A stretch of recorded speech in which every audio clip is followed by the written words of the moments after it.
Now, greetings to you all. Welcome to our Consciousness Study Group. As usual, this is our Thursday, Consciousness book reading and discussion. So basically what we do is we read the philosophy, Consciousness, which is the philosophy and ideology for decolonization of Africa, written by Osegafo. I don't know, it's called Sister Ida. Is it Osegafo or Osegafo? I don't know how to pronounce that name well. But Kwame Nkrumah. Sorry, take a what? The name of Nkrumah, is it called Osegafo or Osagyefo. Osagyefo, yeah, Osagyefo. You have to ask Brother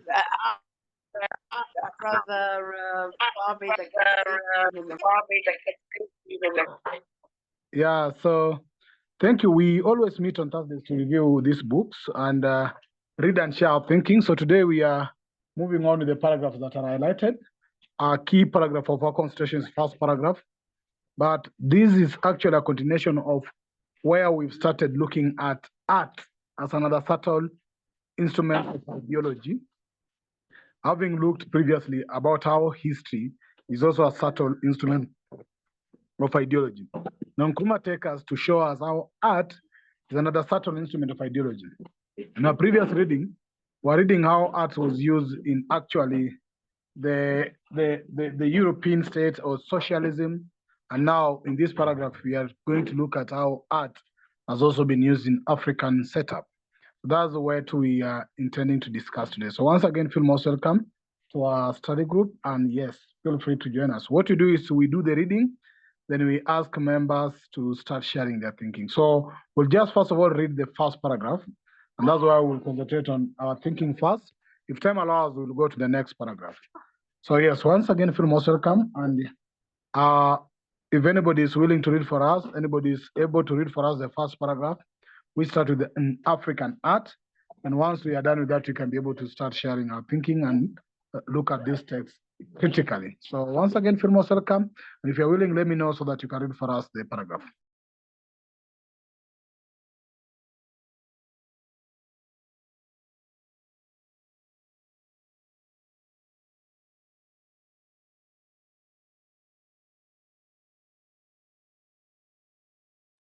Anybody willing to read for us the paragraph, or anybody who is able to read the paragraph? The first paragraph on the screen, if you can see that. Just also confirm to me if you can see the paragraph on the screen.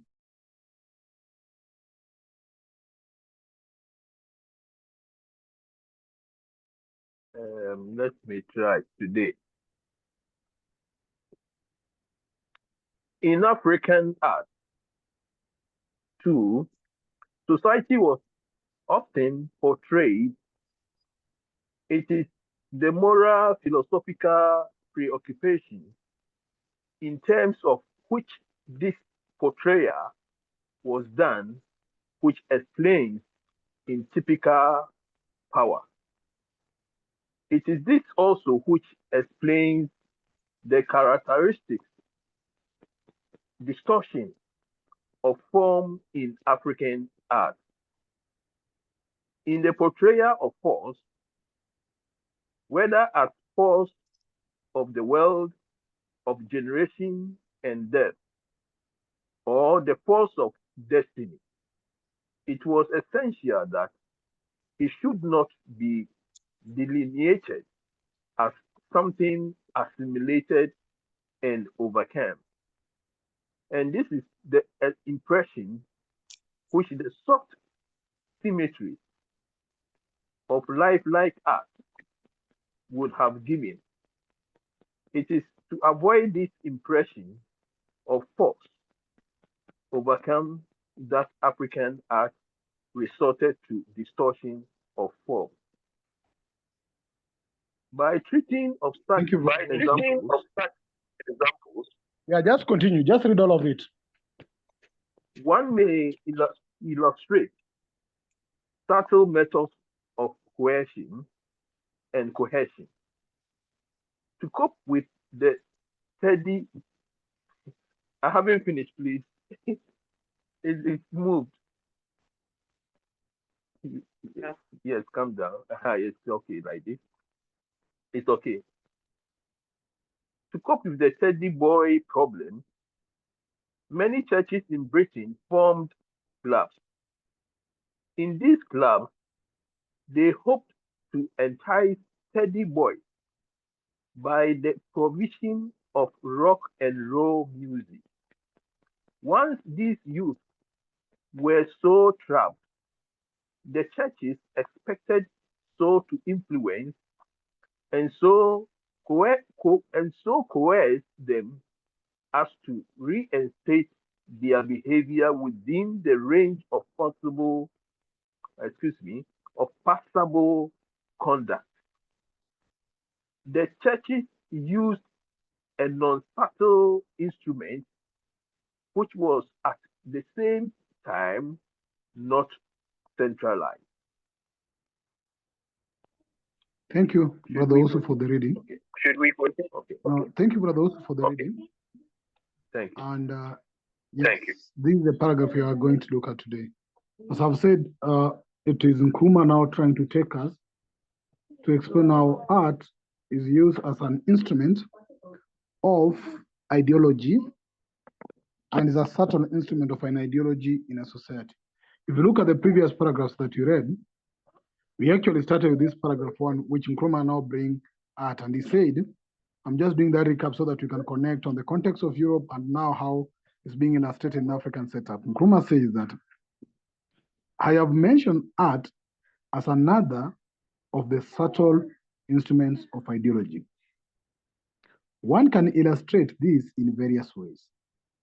In the medieval age of Europe, when religion was considered to be the main preoccupation of life, all other concerns were subordinated to the religious, and actions tended to win approval to the extent that they supported religion, or at least were not in conflict with it.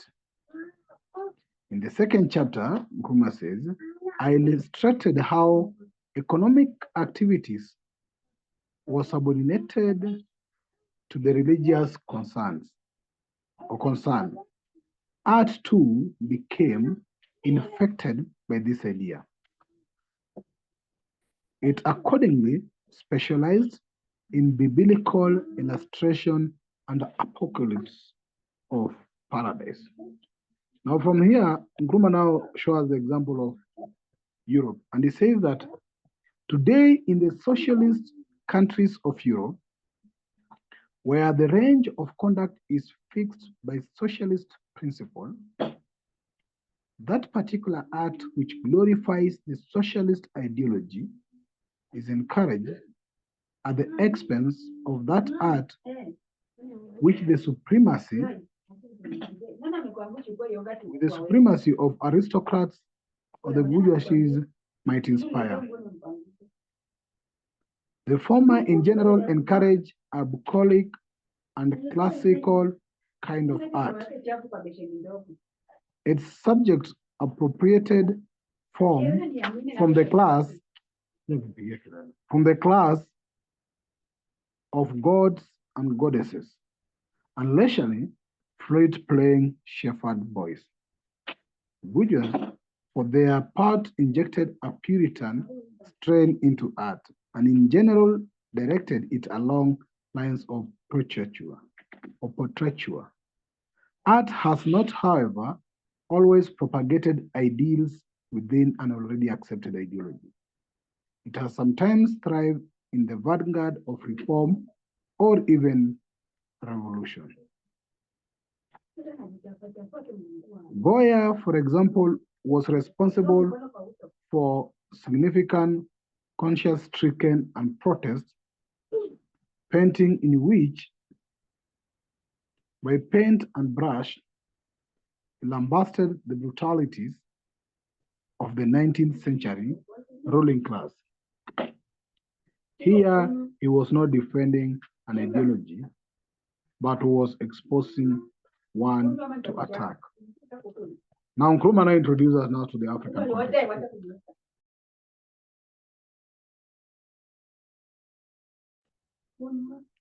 In the African art, what Brother also said, Nkrumah says that in African art too, society was often portrayed. It is the moral philosophical preoccupation in terms of which this portrayal was done, which explains its typical power.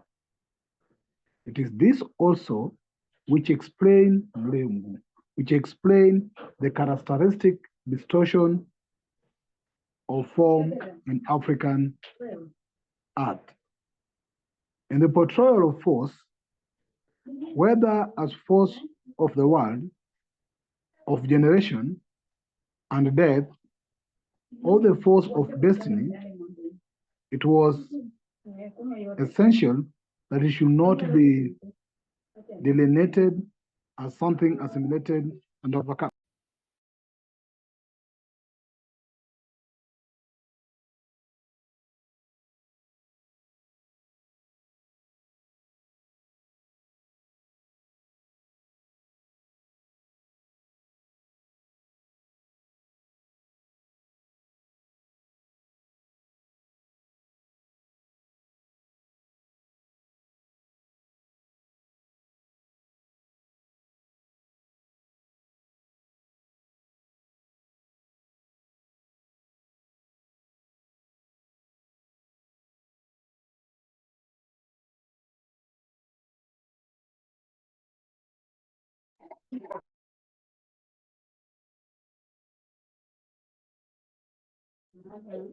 Hello, can you hear me?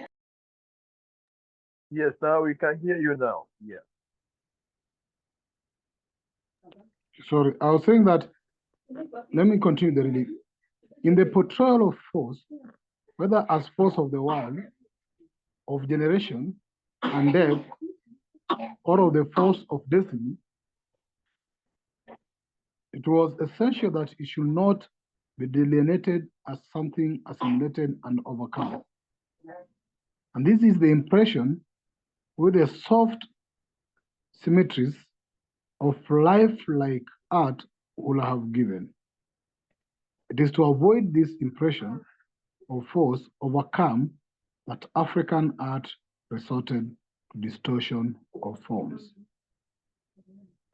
By treating of such examples, one may illustrate subtle methods of coercion and cohesion. To cope with the teddy boy problem, many churches in Britain form clubs. In these clubs, they hope to entice teddy boys by the provision of rock and roll music. Once these youths were so tapped, the churches expected so to influence and so coerce them as to reinstate their behavior within the range of possible conduct. The churches used an unsubtle instrument, which was at the same time not centralized. That's our reading for today. So, yes, any person who is willing to share their thinking first. So, what you do is you share with us what you think in regards to the passage. So, anybody who is willing to go first, let me know.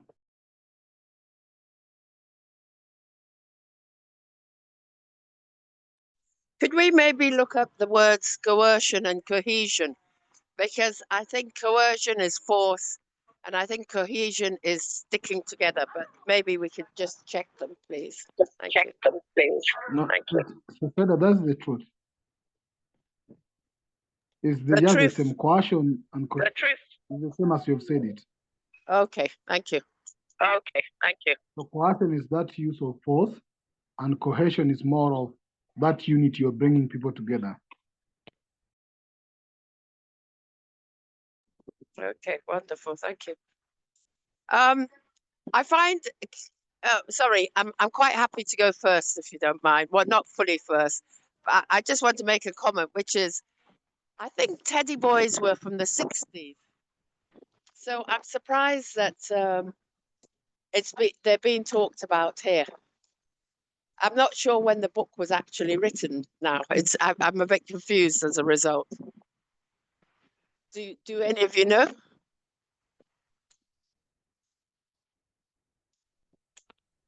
Yeah, the book was written around those 60s when Nkrumah was actually in leadership as a president. Okay. Uh-huh. Yeah, because Teddy Boys in Britain was sort of 60s time. So, you know, it makes me think, oh, wow, okay. Thank you. Thank you.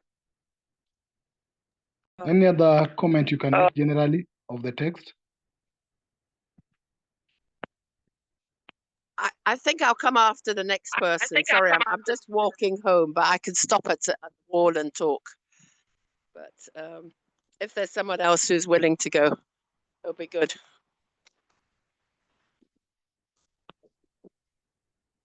Brother Osu?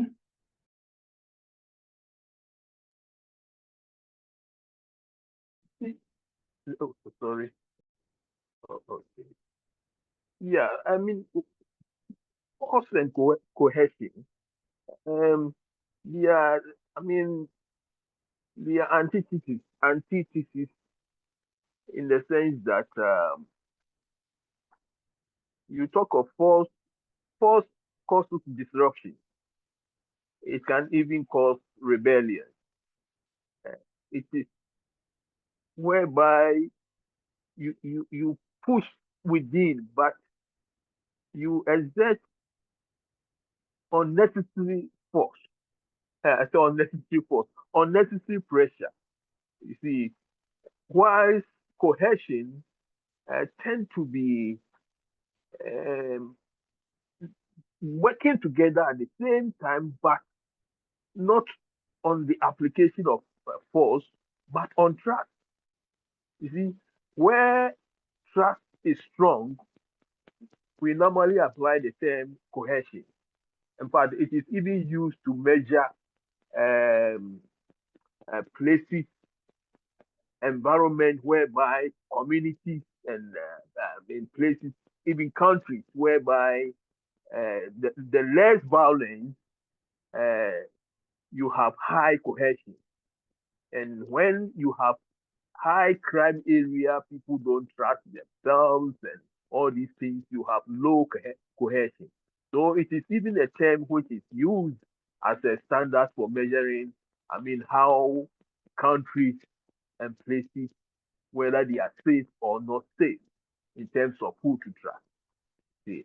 So as Nkrumah used it here, I've been struggling to understand because when you come to art, you see, is art. Keep on using the word subtle. You see, art is something that you may look at an art work, whether it's a sculpture, it's a painting, or it can even be an embroidery in a way, or collage.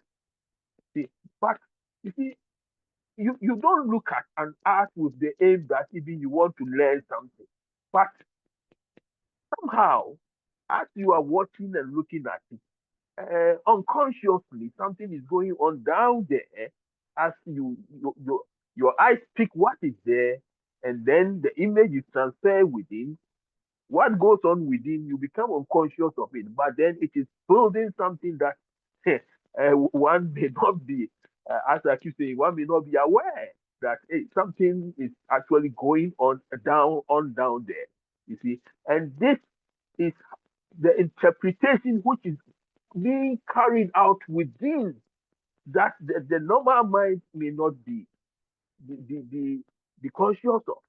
You see, so art has been used by Europeans in particular in a lot of ways, political, religion, and in certain social circumstances, and as memorial also.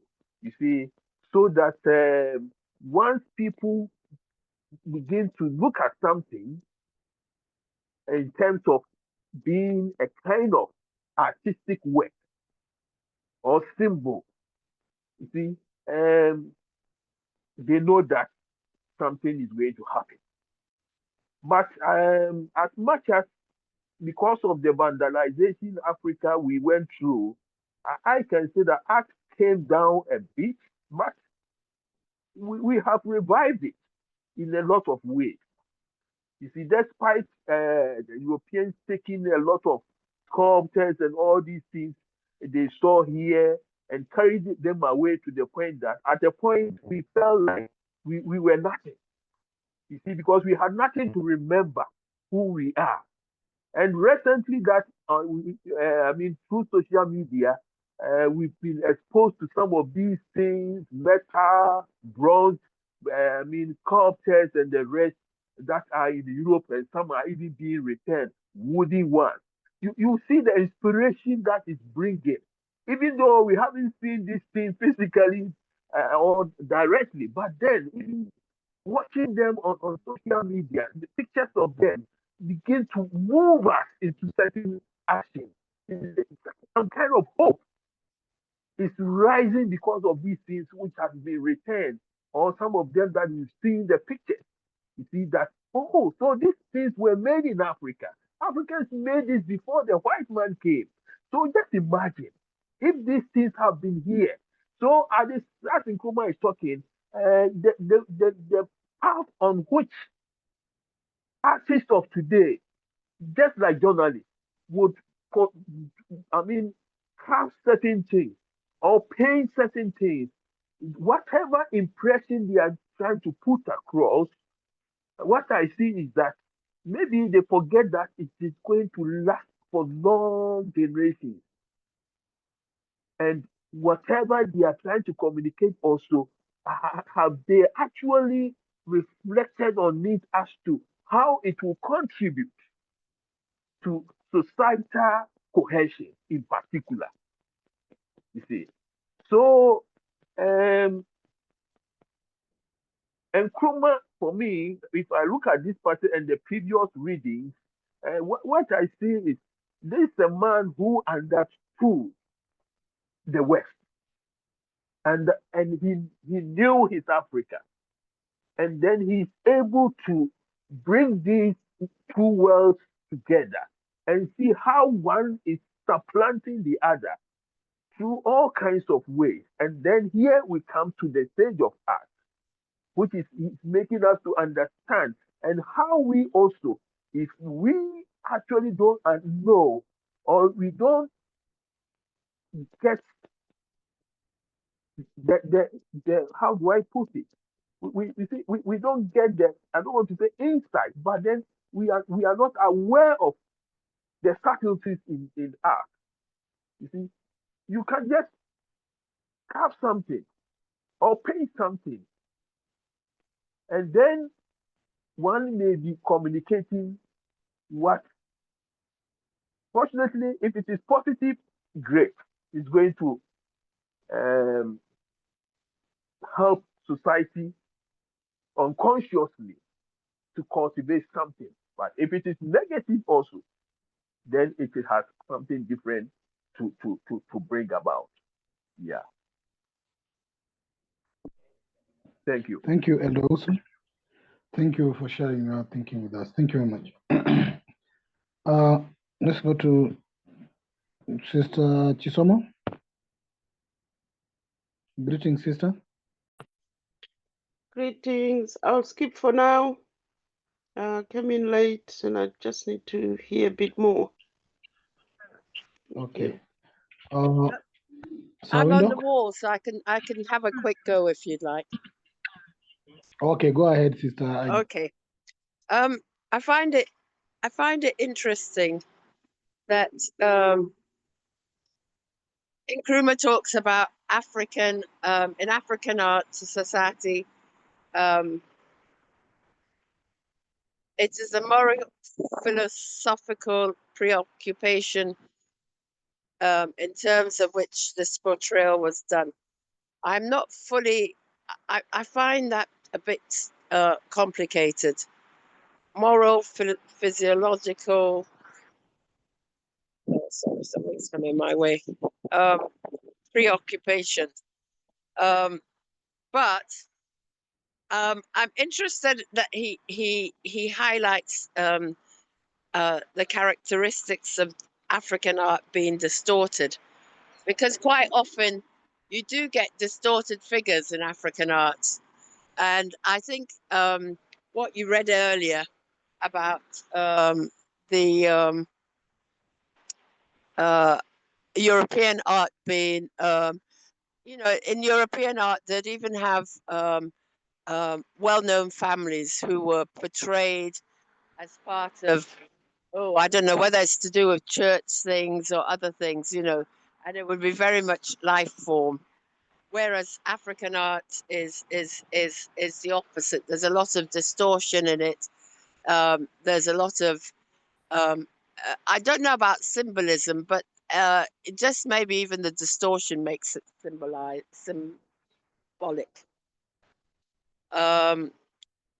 Sorry, could you go back to the other?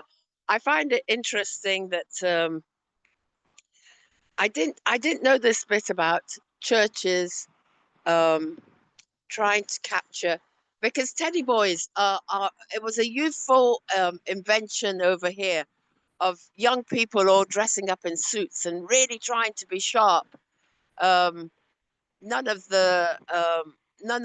they became almost of an age. When I say of an age, they were maybe sort of in their early 20s and very early 30s, and they would sort of be I think there were two groups. There's the teddy boys and there's another group which it's not coming to mind, the ones that were on scooters, but I think the scooters were the teddy boys. So they all dressed in suits and they looked really sharp, and that was their trademark sort of thing. And they'd ride these little scooters and go off from London to Brighton or wherever. And then they fought teddy boys and mobs, and they fought another group when they met up. All of them were youth, and it was a particular time period. I think they tried to bring it back again, maybe late 70s, but Teddy Boys comes from the 60s. And I was really surprised to hear that the churches had tried to influence them, because I think maybe by saying that, it's like suddenly churches started having youth clubs and tried to put them into youth clubs. But he's saying churches tried to influence the Teddy Boys, which I think, oh, wow, that's a bit strange. So to me, Nkrumah's art would have been music. What was that music called? There's a certain music that's high life. High life was Nkrumah's time. So that was sort of what I remember of Nkrumah's art. Though there was art, but not it didn't get serialized in something that you could recognize as, oh, that art comes from Nkrumah's time or the 60s, but high life in particular, all these parties. In fact, somebody was telling me today that his father used to go to, he's Nigerian, he says his father used to go, there used to be lots of parties, nighttime parties, and his father would be out till 2 o'clock or whatever, but there were all these, he says he doesn't think it happens anymore. And I just thought, really? So there was a period in Ghana where all this highlight music came out. You'd hear it. That was Nkrumah's, or particularly, and it was, in a way, it was a grown-up version of the Teddy Boys. I say that because it would be all suits and black ties and bow ties sort of things, which I thought it was very colloquial, colonial, I think. But the music was very African, distinctly African. So that's all I can really say. I really found it strange that he's talking about the churches, because the churches expanded more into youth clubs for the youth, and the Teddy Boy bit disappeared. So, sorry, that's what I think happened anyhow. And I think I'll leave it at that. Thank you.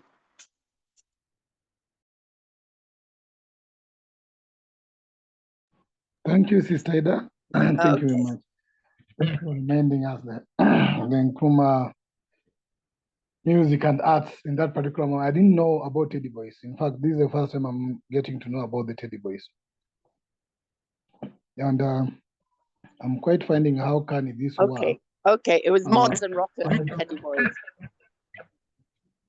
It was? Mods and rockers and Teddy Boys.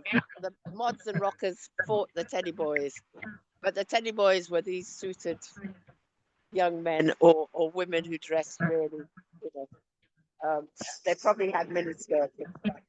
That was their time. So, yeah. Okay. Thank you very much for that.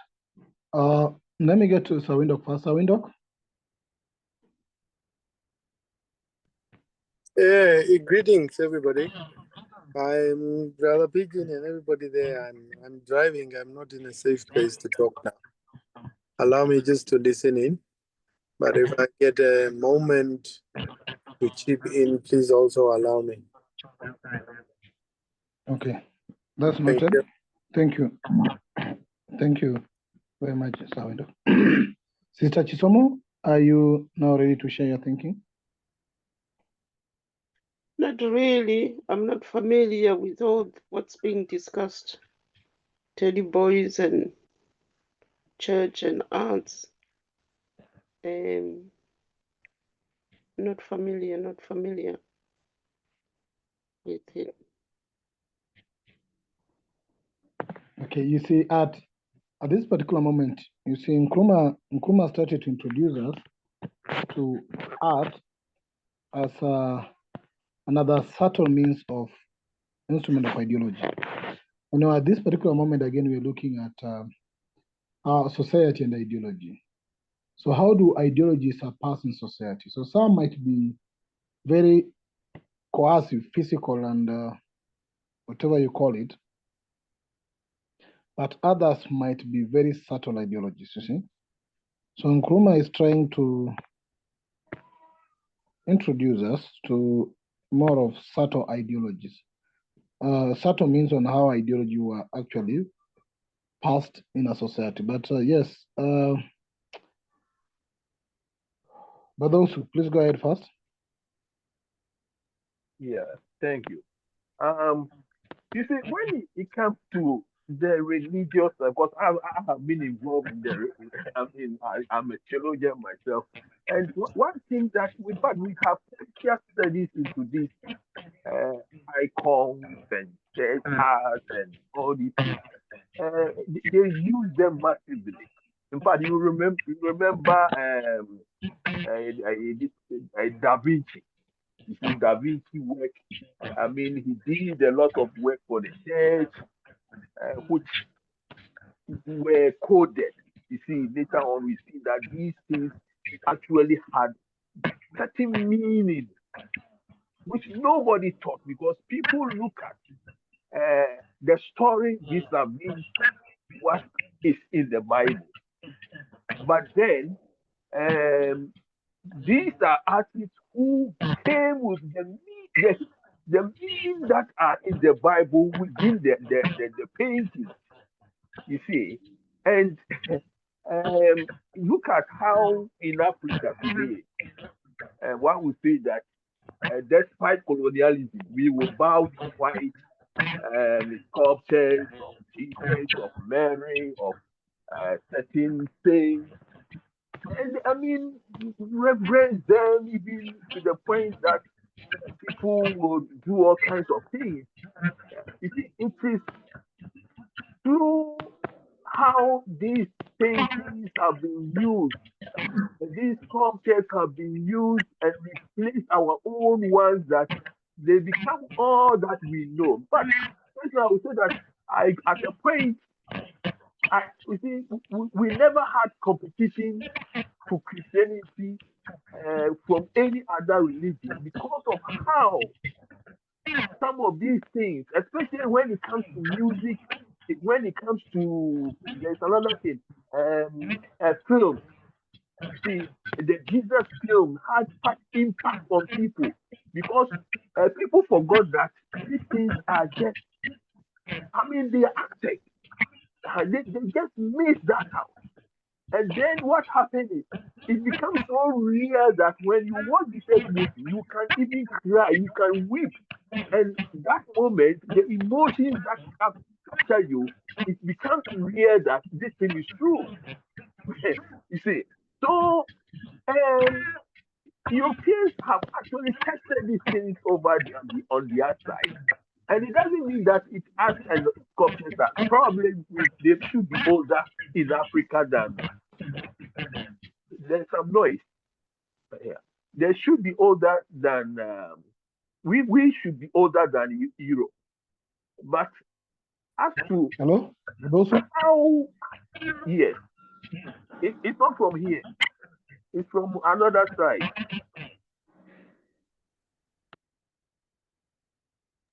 Go ahead. Yes. So art has done a lot for the churches, to be frank. Art has done sculptures and the music, which are all categorized within this one area as art, has done so much.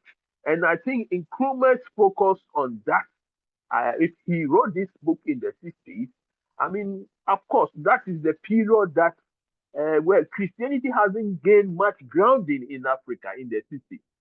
But yet, it was making inroads through these things which people saw them, because many people couldn't read the Bible. You see, many people couldn't read the Bible in terms of text, but then they can see Mary hanging there. You can see Jesus painted on the wall with the what you call the thorns on the head, and then many different things. You see Jesus' image with some white men bowing under each. You see, all these things works on us in various ways, which enable us to believe and to trust what is white and what is European. But even though today we have seen that Europeans are more liars than any race one can imagine. And this afternoon I was talking to somebody, and the person was lamenting that uncle, how we've been lied to, how these people have actually deceived us. But then how it did happen when many people couldn't are even illiterate in those areas up to the 70s. How it did happen? It came through the faculty of these arts, some of the music and some of the films, some of the dramas and theaters that they try to carry all these things out here. So you see, what I see Nkrumah is trying to do, he's trying to wake our intellectual ability to be able to reflect, to see that it is not all that they say, you see, but most of the things they say are things which have been planned, designed, and carried and executed. You see, in order to what? To capture our to capture us rather. You see, it's meant to capture us in such a way that we surrender.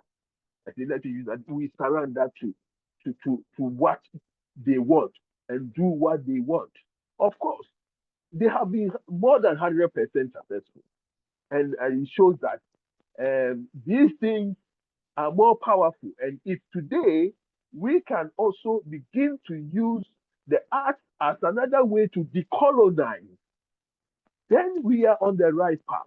I think that will be the challenge, that maybe if we can learn something from these things, which are a bit, of course, I can understand Sister Chisobo that yes, it's very a little bit, I mean, the how Nkrumah wrote is a bit deep. Let me put it that way. It's a bit deep. But then, if anything to gain from this is that today, if we also are able to organize ourselves using the arts, which I remember Professor Ntuli, but I don't know how much people visit Professor Ntuli's place in Johannesburg. I haven't been there, and I know other Stephen Gomez and the rest who have also resorted to using art in certain ways. And sometimes you may not hear of these people, but then whatever they leave behind, it doesn't also happen by magic. In fact, sometimes it needs a political backing and political support, and how we are able to project these kind of things that are to help us to decolonize.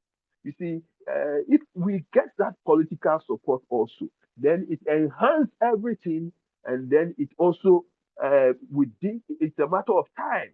But then you start from here today, then you know that you are planting the seeds that will certainly mature and harvest at a point in time. Thank you.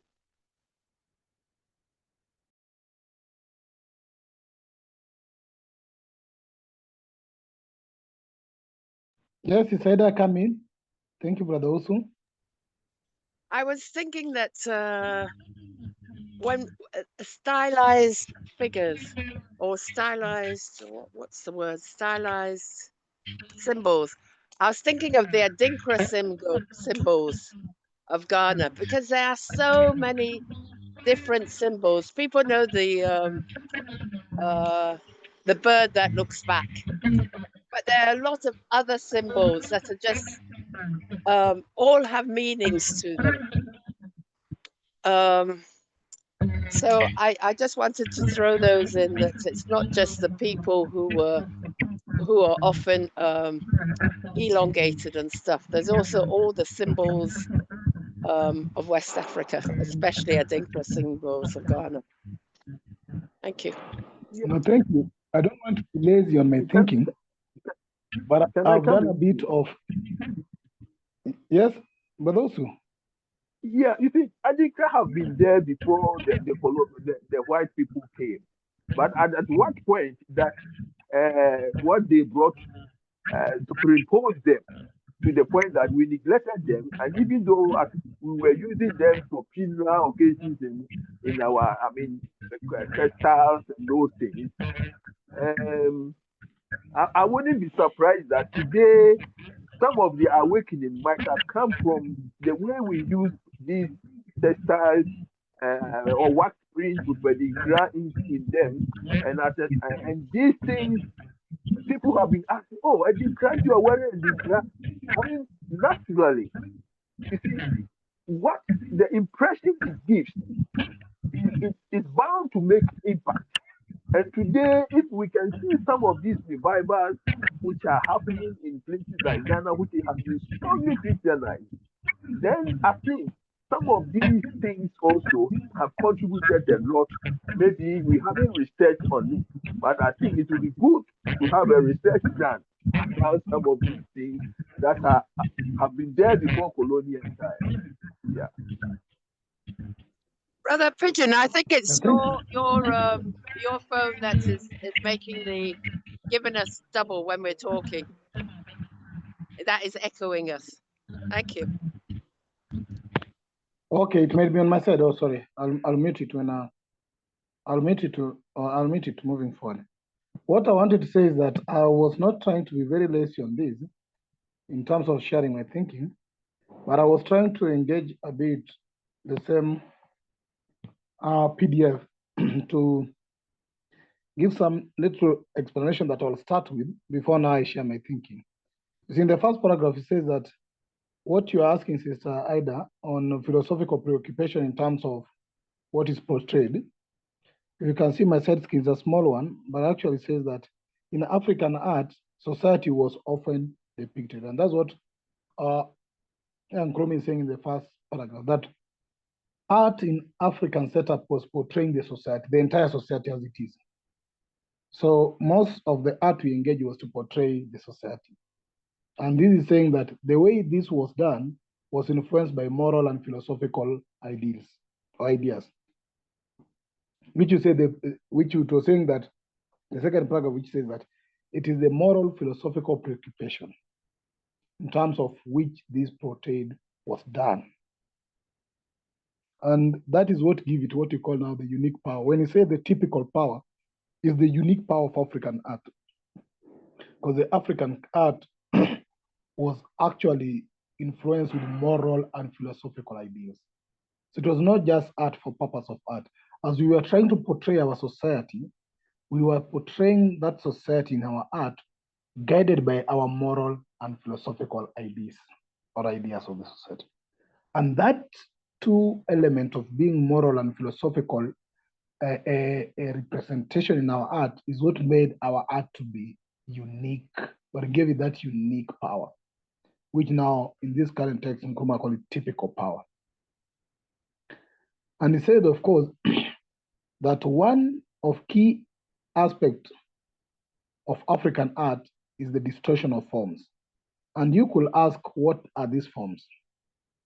But if you look at the next paragraph, where it starts with the word in the portrayal of force, now you get that when portraying, the distortion was intentional and serve as a specific purpose. So what were this distortion of these forms? And part of these forms, you realize they were like those forces, for example, the forces of nature, life, death, and or destiny. And the text says it was important not to make them look too realistic or easily understood. So if the art looked too lifelike, it might give the impression that these forces had been conquered or understood. The forces like life. So you never wanted to make them that easy in your art, because people could not understand nature, life, death, or even destiny. So the art was very important not to make it that too easy, so that people, because it's implied that if you were to make it, if you were to draw now the destination of person's life, it could mean that you can easily conquer and understand the destiny. So to avoid this, they say that African art deliberately distorted forms to create a sense of mystery and power. So because you don't understand life, you don't know about death, so you cannot claim to understand it or even conquer it. So that remains as a mystery or a power somewhere. So this distortion also helped convey the idea that these forces were complex and not easily tamed or controlled. So you see what goes there and say that.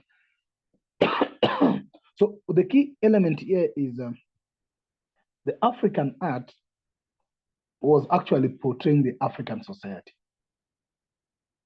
But in the portrayal of the African society, that art, whether it was music, whether it was drawing or anything else, was guided by our moral and philosophical ideas. And those two elements made our art be very unique, or gave it that unique power. But there are things that actually, as I said, it is this also which explain the characteristic distortion of forms in African art. And particularly, these forms probably are the forces that are being talked about. So these forces of death, nature, and all those other destiny and everything else. So it says that, you see, when it says that in the portrayal of force, whether as force of world, of generation, and death, or the force of destiny, it was essential that it should not be delineated as something assimilated and overcome. So it was always that you don't joke or bring some mockery of death in your art, or even bring some mockery in the destiny. So you have to preserve it. And this is the impression which the soft asymmetry of lifelike art will have given. So to avoid this impression of force overcome, that African art resorted to distortion of forms.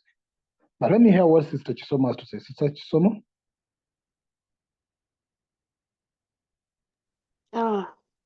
No, I've just picked on the distortion side of things.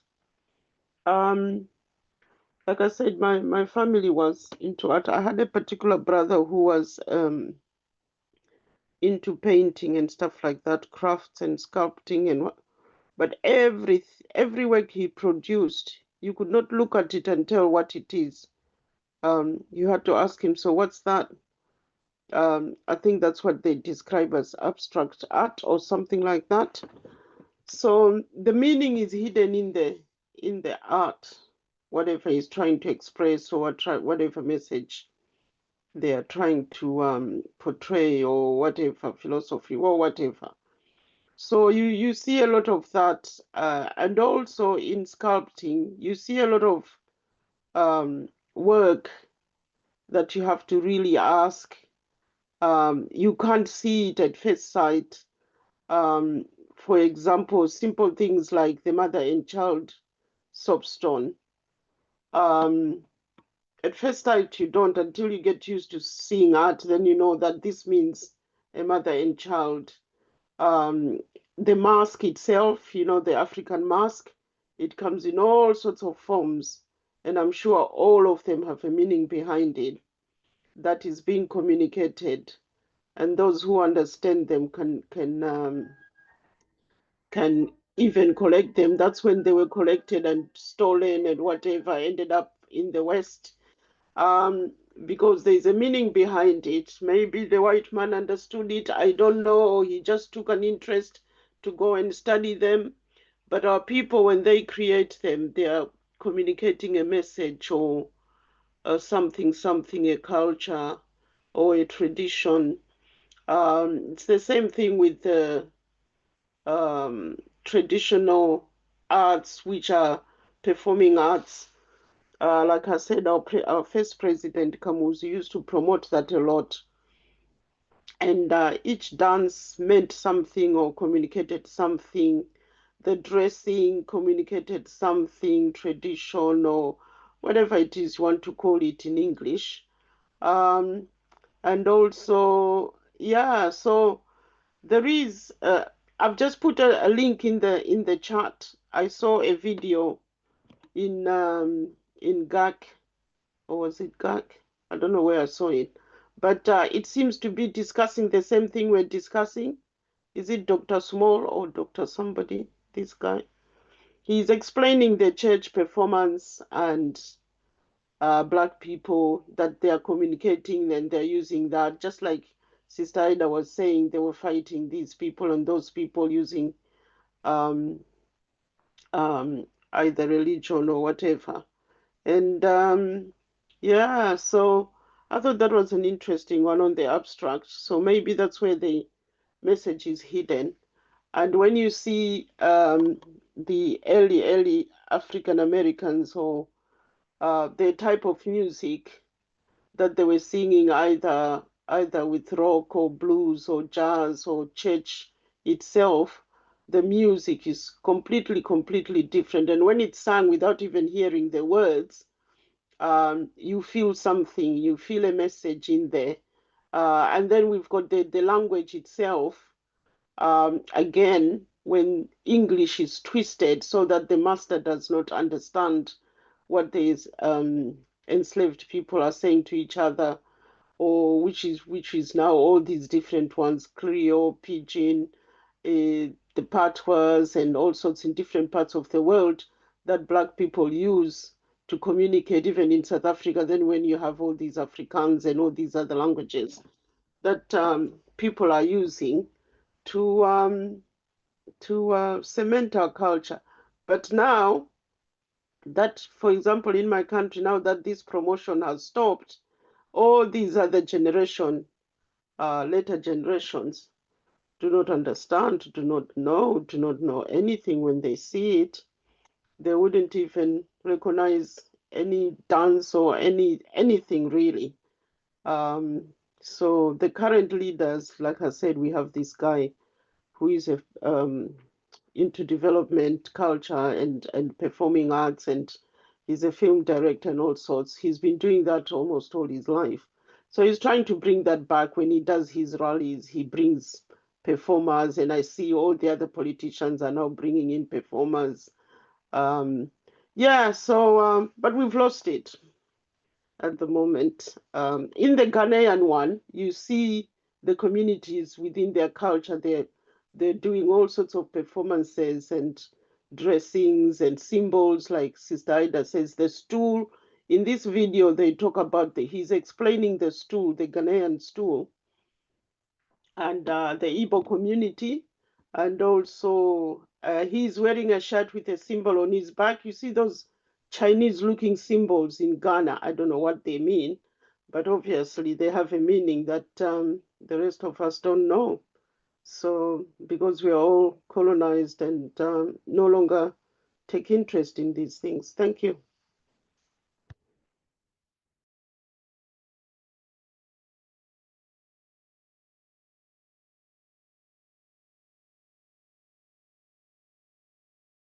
Sister Eda?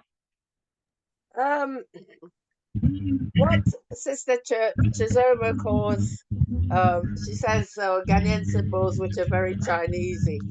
You have to remember that that people from China, a lot of them came from Africa. And in fact, you can trace in Japan, you can trace certain groups to Nigeria. So those symbols are probably symbols that they've taken from Africa to, is it the Far East, China and Japan, and have you know, used them there. But I was also remembering when I think it was probably, oh, who would have been just before Sister Chisoma, it was Brother Osu said, made me remember things to do with, I mean, I remember once going home and buying a mask. It was a sort of a figure, a face figure. And my mom was very, very upset with me and said, oh, the boy who probably sold it to you has probably sold someone's God. You know, and I'm thinking, what? So she wouldn't let it be put up. I think it went under a bed or something like that. She wasn't having it displayed in the house, but it was a beautiful shape. But then it reminds me of the masqueraders. They don't show their faces, but they show masks, and their masks are, I think, also gods.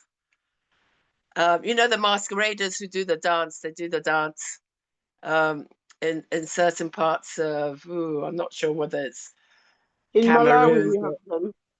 Where? Yeah. In Malawi, Cameroon. we have them. Oh, We yeah. call them Gure Wankulu. Yeah. Yes, and they don't show their face, but they have masks and they dance and they dance and they dance. And all that is something to do with gods as well. So I think that the fact is that we've lost a lot of our history, and also the history of people going about African gods.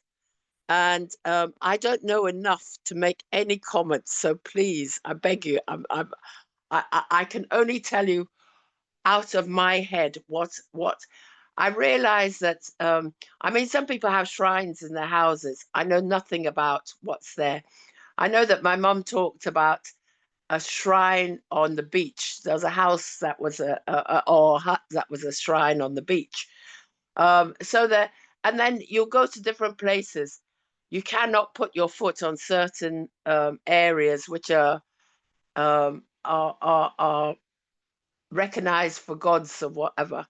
So you know, it's not necessarily something that everybody knows about, but it exists to some. And I think that half the time you don't show figures of faces. They've got to be stylized. You know, you can't show them as a person like the Roman Catholics would have done in their iconic pictures. So there's all that sort of thing that I think we don't know enough about. But you know, as you talk, things I remember things, and I think, oh, there's something about also not showing faces, so they're stylized. There's something about not the body not necessarily being displayed, hence the masquerades. You know, people hidden behind, or you know, you don't even know there's a person there. The way they dance. So all of that we really need to re-examine or relearn about. Thank you. She said that what you're talking about is now what this text called distortion. The idea that you could not portray some of images directly, as what you're saying, compared to what the European were doing, is the distortion. Oh, It's saying okay. that distortion was done to prevent the impression that these forces had been conquered or tamed. So you distort not because you're destroying, because you see, it's saying that if you look what I'm reading, it said that in African art, society was often shown in a particular way. The reason for this unique portrayal was because of the moral and philosophical ideas behind it. These ideas gave African art its powerful and distinct look. One key aspect of African art is the intentional distortion of forms. This distortion was used to represent forces like world, life, death, or even destiny. Instead of showing these forces in a realistic way, African art chose to distort them. And that was done to prevent the impression that these forces had been conquered or tamed. And it goes on to say that to explain this, now it goes to look at what you are saying, the teddy boys. And to extend this, now you say, let's look at example of the teddy boys, which you are saying in Britain. To address the issues of teddy boys causing trouble, some churches started a club for them, as is being said here. And these clubs played a rock and roll music to attract the teddy boys. Once the boys were part of the club, the churches hoped to influence and guide them towards better behavior. But the churches used this approach as a way to subtly coerce them. So the teddy boys into a behavior better without directly controlling them. So the overall is that African art used distortion to represent powerful forces. While the example of the teddy boys show how subtle methods can be used to influence behavior without direct control. And that's basically what it is. I was just struck this week when I came across Steve Biko's writings, and Biko was talking about music as part of African art. And he talked about even storytelling, that Africans could tell stories, not because they were lazy, but they found a way on how they could catch up and stay together. You see, Africans could visit each other, not that they wanted apology or no appointment with you. And because says, unlike the Western society, if somebody knocks at your door, the first thing you ask them is, how can I help you? But in an African society, even your auntie from somewhere could just bang on your doors and she will be there and she stays and stories continues. So we live as a communal community, and that we could have music that shared and passed a lot of what we believed in. And look, for example, the music in Jamaica and the Rastafarian music and all those reggae music coming in. Now you're talking of the blues, go back to them. And in fact, I came across one of the song lists that was called the Negro Spirituals. And I decided to go through the Negro Spiritual, like Wade Away. When you look at Wade Away music and what it was representing all along, then you realize that these were people who were passing their emotions, but they were doing it indirectly. You see? So there's an element of that way of African representing their art, but in a very respectful way. And they were doing that to convey some things that they could not understand. For example, nobody could draw an image of God or death, but there was some art that could symbolize death. And we had things to show that this death and this life. So maybe there was a sun that could represent the sun rising, could represent maybe the beginning of life. The sun setting could represent maybe the end of. So those arts were used to pass some message. And those were subtle ways that then ideologies could be passed in a society. And now you look at, I like this example of what is being used in teddy boys in whatever. And I look at, for example, look at what the Catholic Church still does today. You bring the young people at some early age to what you call Adonis seminaries. You take them through some process before they're that conscious enough. Then at the end of the day, they end up finding themselves they're either fathers. In fact, it's them now who choose, like, I want to be a father. But at the time they were being picked, they're picked at some smaller age that they're not even able to form or make a decision properly. And those are so many things that have gone all along and all along. Look at, for example, education. Education is a subtle way, and then you produce or pass some ideology to somebody. When somebody grows out of the education process or graduates, you have automatically shaped their thinking and their behavior without just basically pushing them to that direction. So that's also what I'm seeing here. But yes, we can still continue this conversation. And welcome, Elder Glenn. If you wish to come in, please come in anytime. Here is where Kwame Nkrumah is trying to show us how art has been used as a subtle way to pass or impact ideology. And now he's giving us the African context and those examples of teddy boys as well. And that's what we are trying to share our thinking on. Yes, Sister Chisomo, please come in. Hello. Sister Chisomo, did you wait Yeah. long? Yeah. No, as we're discussing, I'm then thinking, I although I haven't understood how the relationship with religion and arts, African arts is, but my observation is that the arts, the African arts, for example, in my country, I can only speak about my country. The arts in my country, the tradition, all these masks things we're talking about, like Sister Ida said, Mom said, oh, that thing represents something to some other family. The religion itself started portraying those messages to say those things are ungodly, they are sinful, they are witchcraft, they are all sorts of those negative things. So people would not want to be seen to be associating or seen with masks. And I remember I started collecting masks when I was here. There was no way I would have had them over there for the same reasons that Sister Ida was talking about. But when I came here, I started appreciating, because I found a lot of people were appreciating masks and things like that. And like I said, I was collecting and selling them. They were just beautiful things, although I didn't know exactly what they meant or whether they were representing some spiritual stuff. But they're just beautiful things, and you see Africanism in it. But religion doesn't seem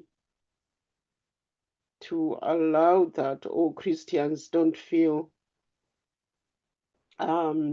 it's something to associate with. Or even the Gule Wankulu dance I was talking about. In my country, it's like, oh, why are these people turning up at rallies? Oh, they're coming here to cause violence and whatnot, but they're just coming to dance.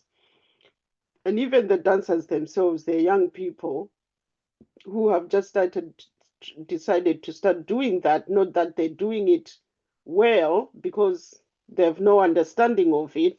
So they're introducing different moves from what it used to be.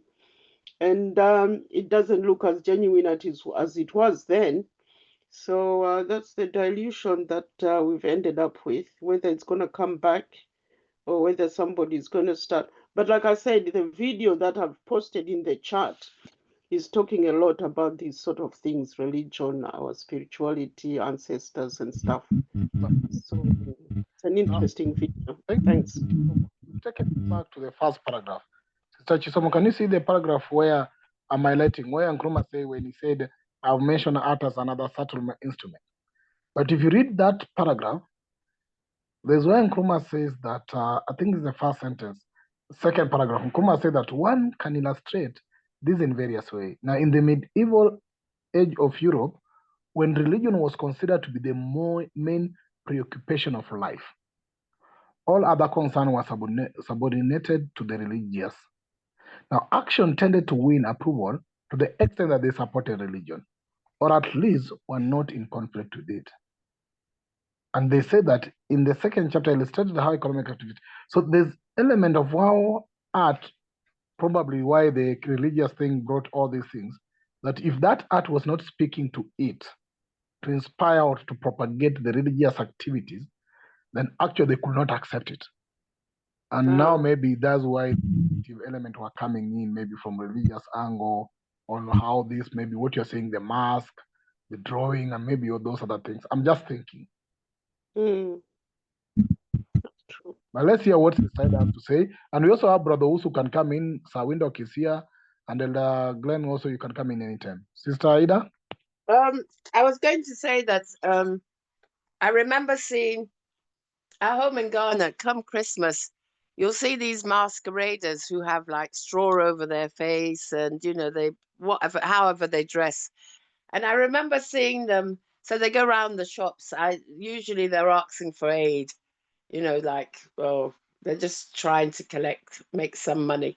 But I remember seeing them here in the Notting Hill Carnival, exactly the same. So it's interesting how what you see in Africa 1 minute, you'll see in another part of the world completely. And it was just a carnival thing that they were doing. And it wouldn't surprise me if you wouldn't see the same sort of masqueraders in the West Indies sometime. So African art does travel via Africans, is all I can really say. Thank you. Sister, Yes. where did this Father Santana or who? This guy who speaks.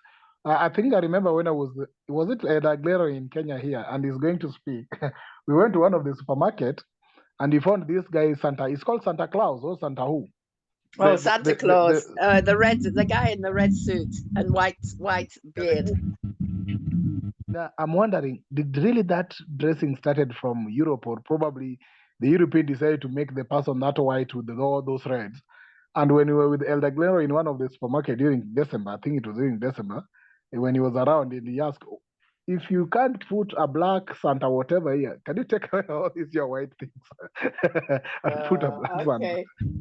I don't know where Santa Claus comes from. I to tell you the truth, I don't know. At one point it was linked with Coca-Cola because of the red, but I have no idea where Santa. It must be. Oh, your thing is very bad. The problem is, Sister Ida, the problem was in the whole supermarkets in Africa, probably during the Christmas in the houses, you can't have a black Santa Claus. Or the Santa whatever must just be somehow white with some white beards all over. And you cannot have the Santa which is black. And probably maybe even that art was borrowed maybe from the continent, and just maybe the colors were changed, you see? I don't know, because of the word Claus, Santa Claus, it sounds like it's Norwegian or from that sort of area, Sweden, Norwegian. I have no idea. And also the sleighs that they're meant to be on and stuff. So I have no idea. I think it would be interesting if people could find out the origins of things, because then maybe we'd get nearer to understanding. But yes, sorry, can't help on that. Elder Glenn? Yeah. Sister Ida, are you saying that the masquerade came out during Christmas time?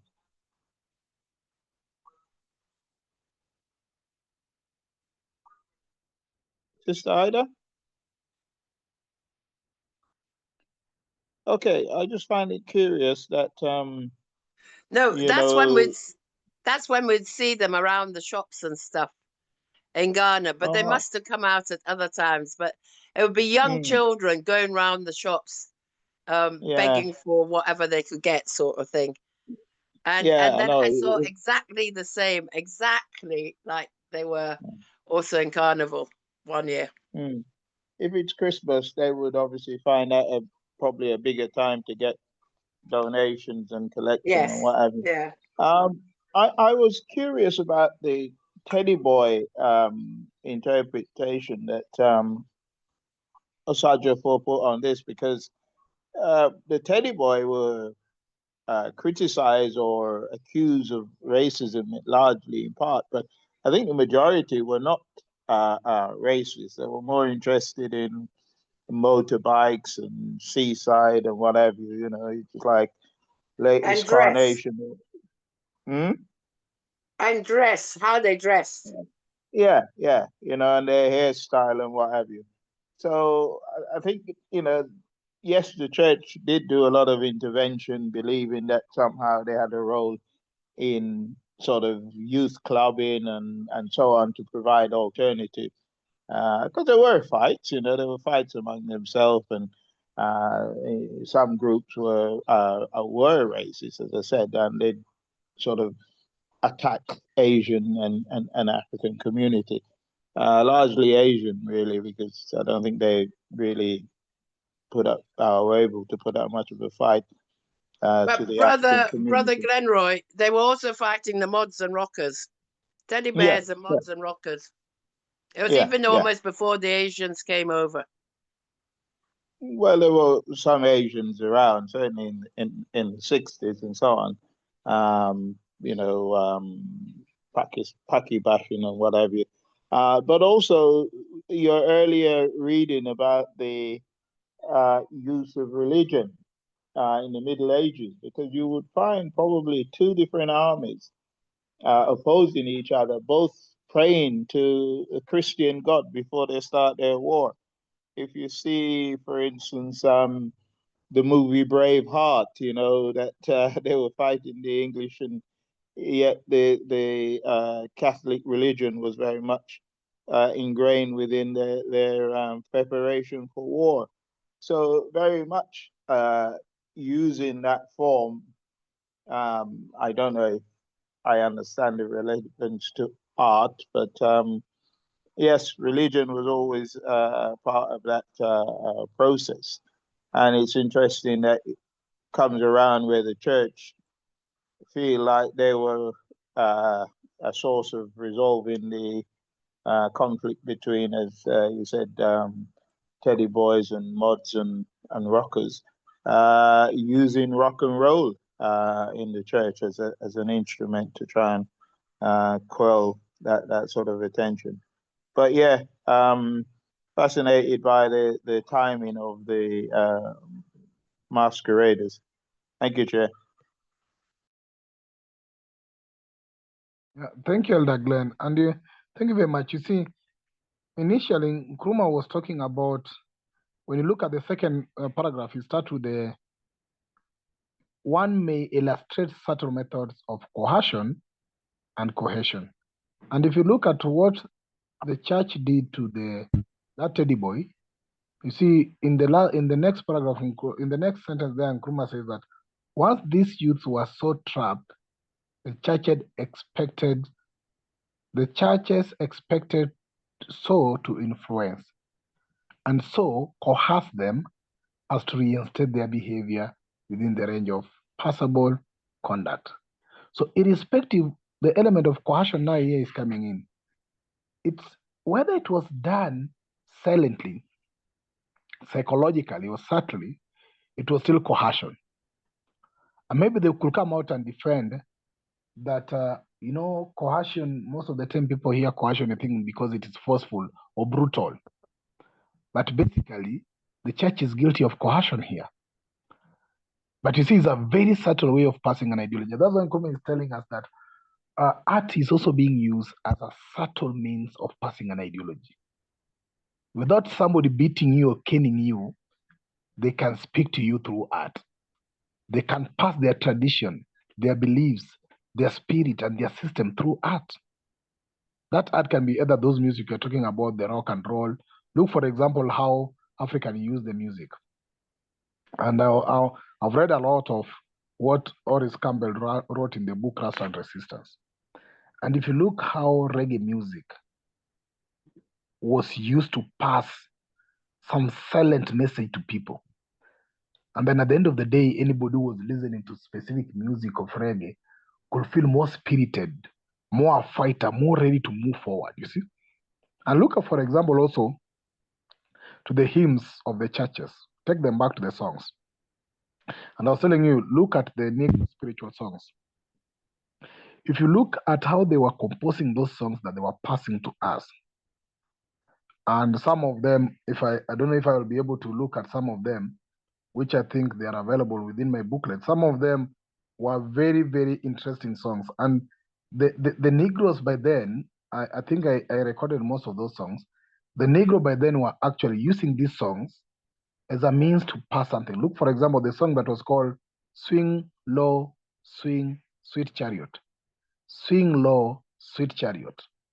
I don't know, some of you have ever come through those songs.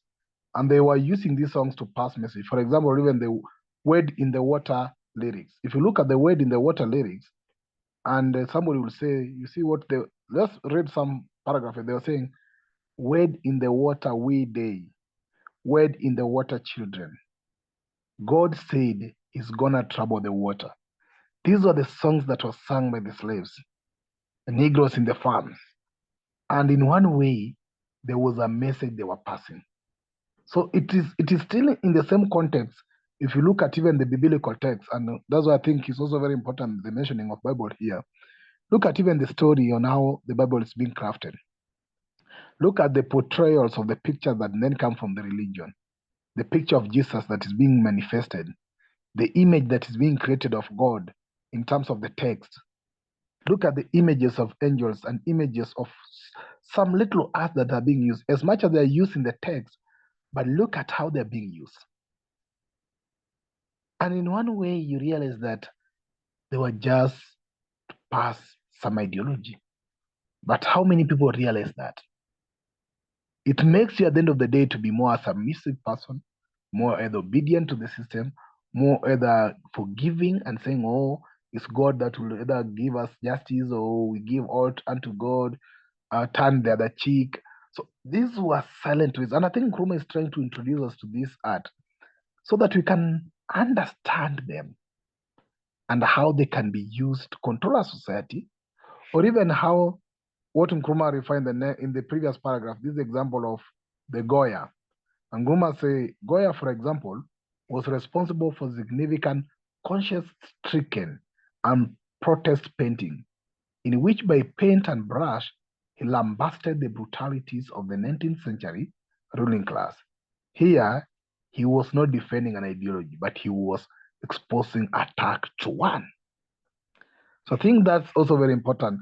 And I think that's a clarion call that Nkrumah is trying to draw to our attention.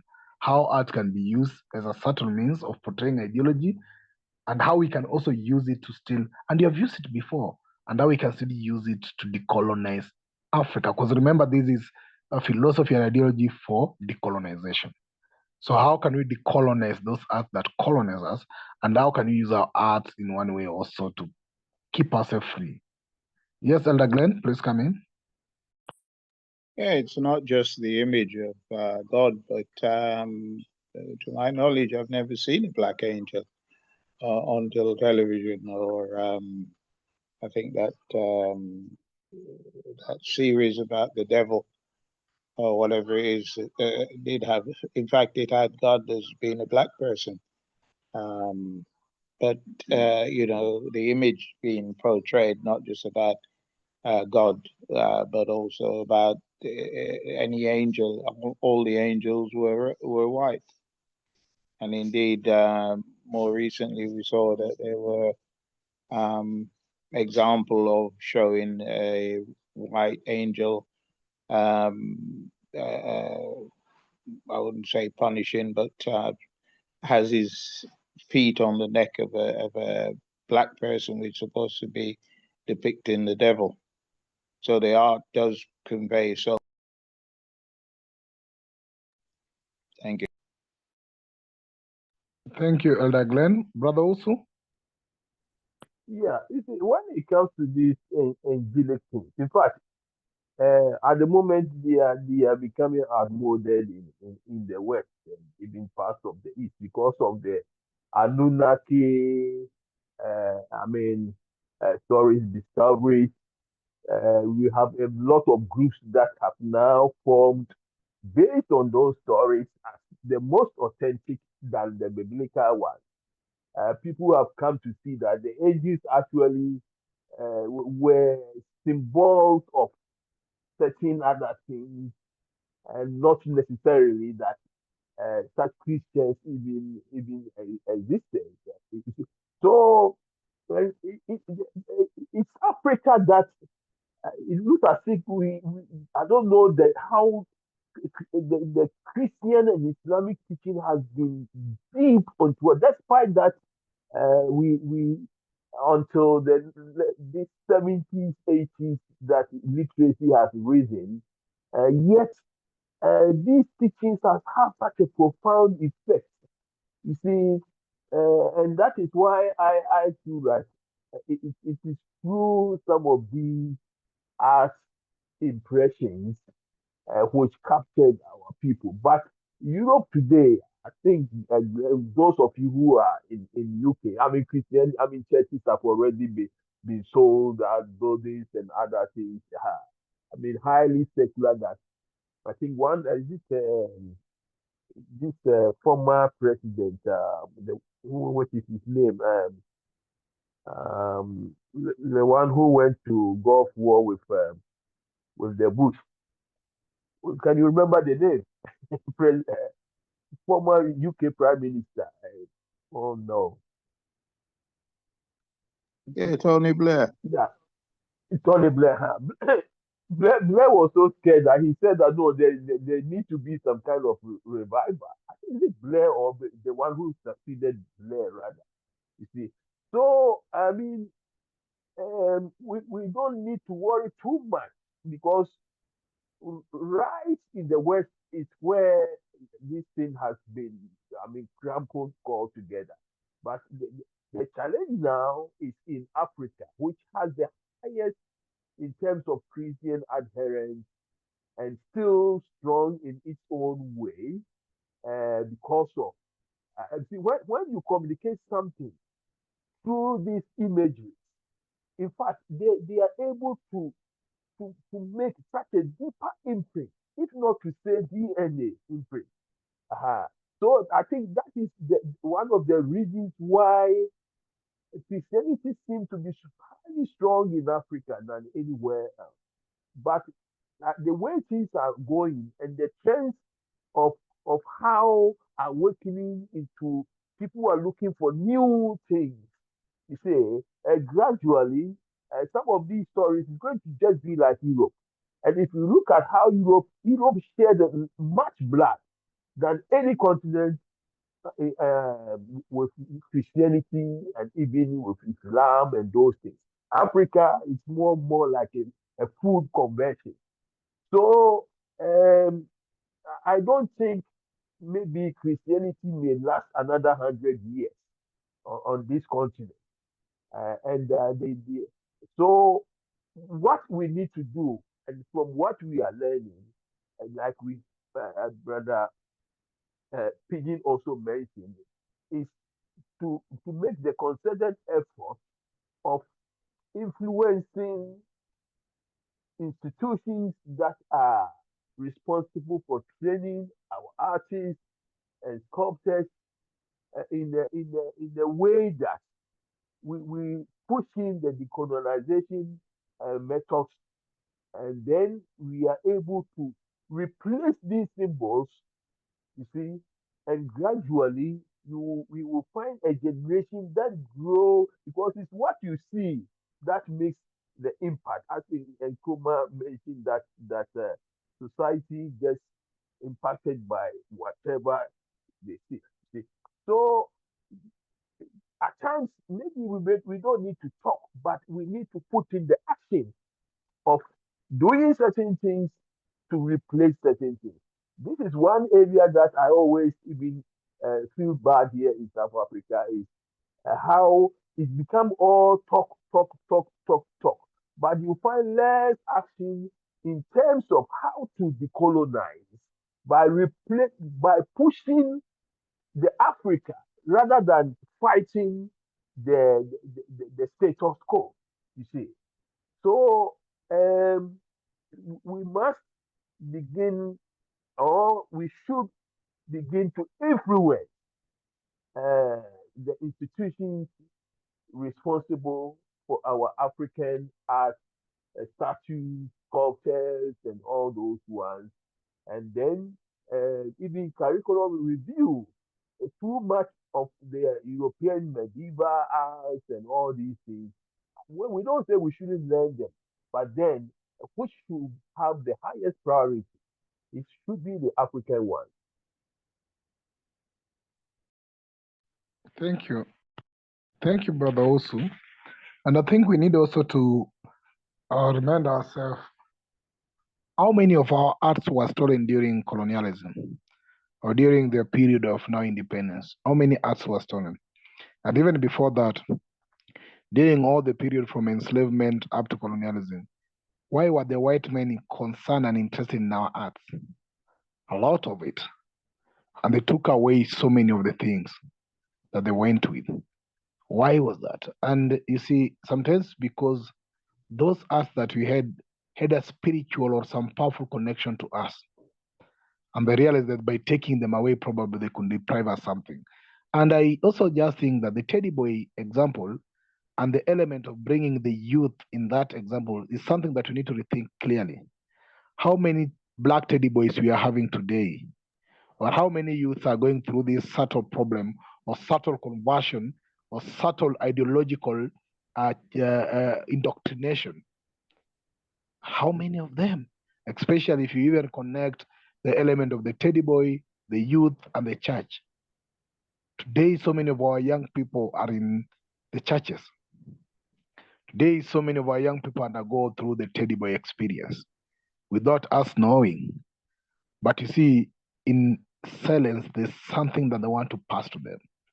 And once that something is passed to them, you know what they do. So I think, again, as we look at the element of decolonization, and when Nkrumah brings this element and this example of teddy boys, I don't want to look at it in the element just of a teddy boy. I want to look at it in the African context.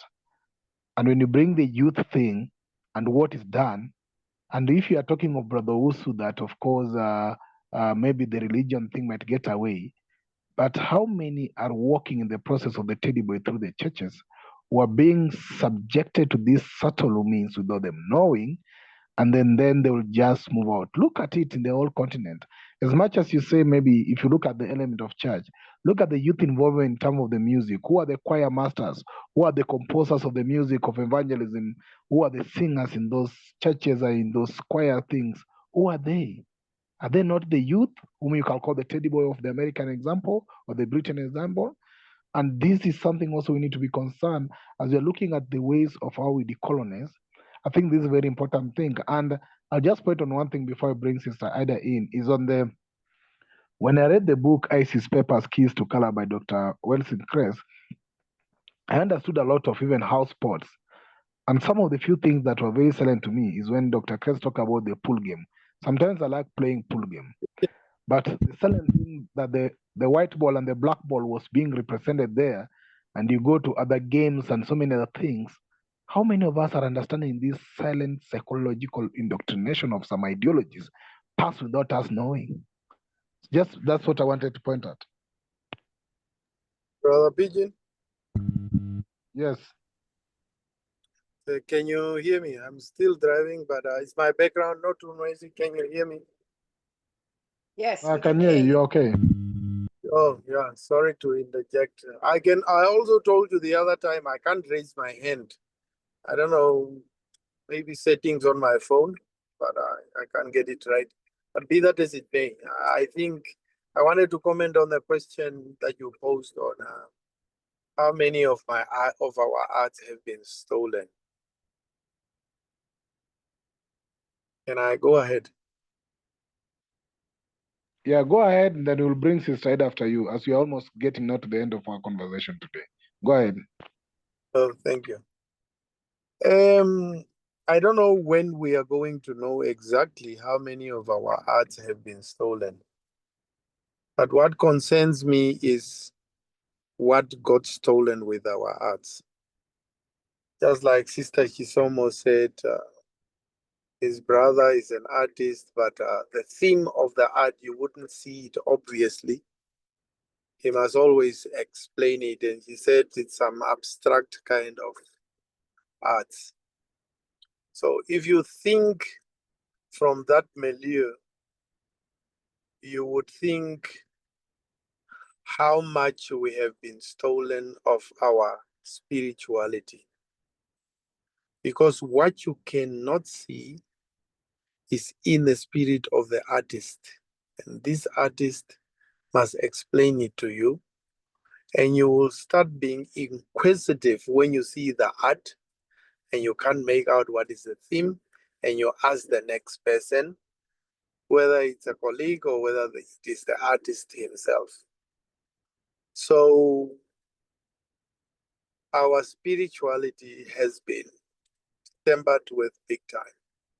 And we have to make sure that all those artifacts are brought back so that we can see them and so that we can start questioning the meaning, their significance. And maybe we will be reconnected to our spirituality. even those artifacts which you can tell by the look of it that this would mean this, in the absence of you seeing it, you wouldn't know what was meant to be conveyed to you. So that is how important it is that we should get all our artifacts back as in yesterday. Those guys took our artwork because they wanted to understand our understanding. Why are you drawing that? Why are you crafting that? Why has that been crafted? Because once you know, you will decode the secret in those people.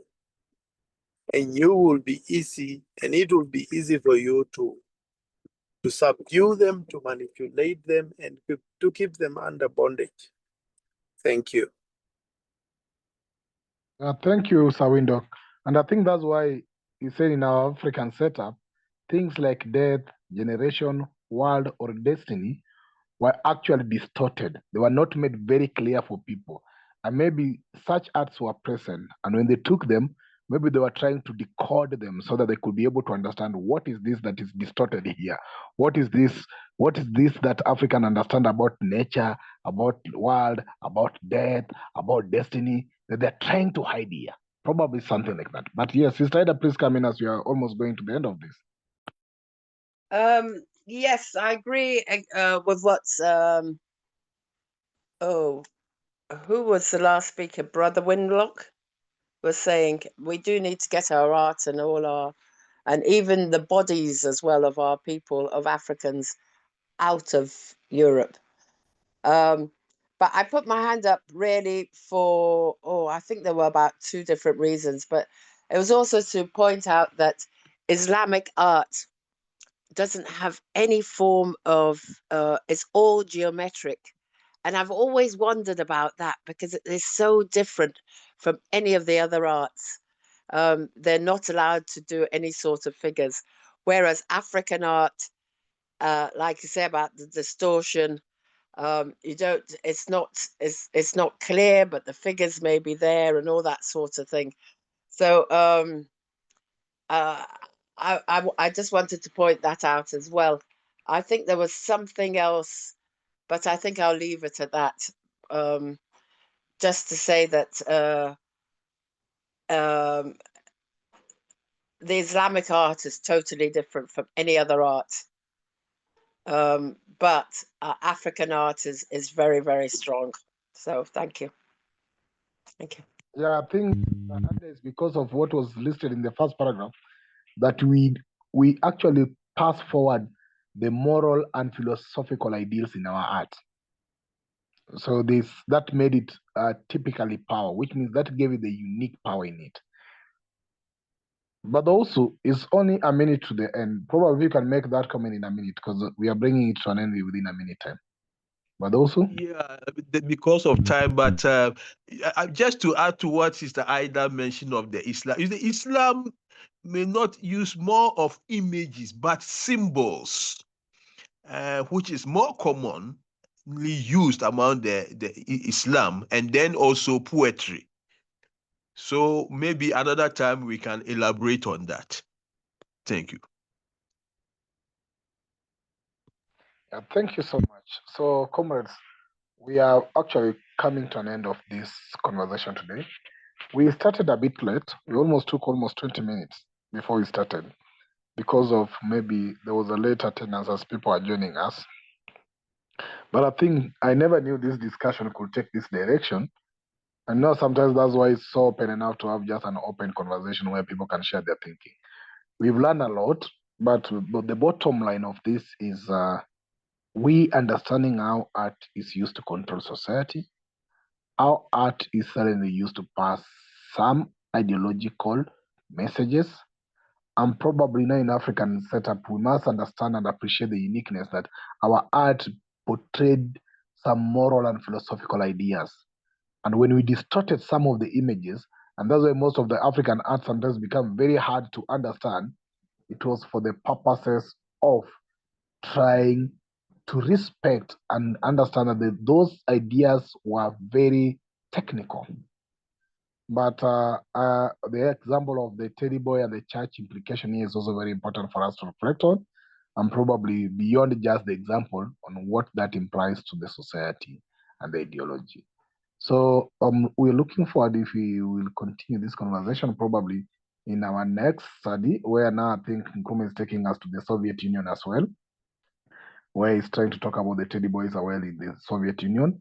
He has talked about Europe, he has brought us to Africa, and now he's taking us more of to the Soviet Union as well, which will also be looking at this as we move along. But the bottom line is why Nkrumah introduced art, ideology, and the society. So let's meet again this coming Saturday, where due to demands of the members who are present in the last meeting, we will have to look at the South African context, but in terms of the struggle that it takes for the unification of Africa, based on what's going on in the South African, both of the whites, the Boers, the blacks, and even the xenophobia that's going on. How do we advance the African unification in that context, and what some of the few things that need to be done? That's a conversation that came up that then prompted the second part of this. We did the first part on xenophobic attack, but now even the element of the whites want to secede to our country in South Africa is a typical clear example of the struggle we have to incur in the continent. And we'll have a conversation around that, but with the intention of the unification of Africa. I'll continue sharing more of the Biko's writings, because actually it's a Biko, I think, death that we remember the anniversary on 12th of this month. So more of the words I will be sharing across from Biko's writings and the rest. Then after 12, we'll focus on Nkrumah, because it's also Nkrumah's month to the end of the month in some of the writings that I will always be sharing. So thank you very much for your time, and may you have all a lovely evening. Let's meet again this Saturday or next week. Bye-bye for now. Thank you. Goodbye, everyone. Thank you, Good night. everyone. Thank you.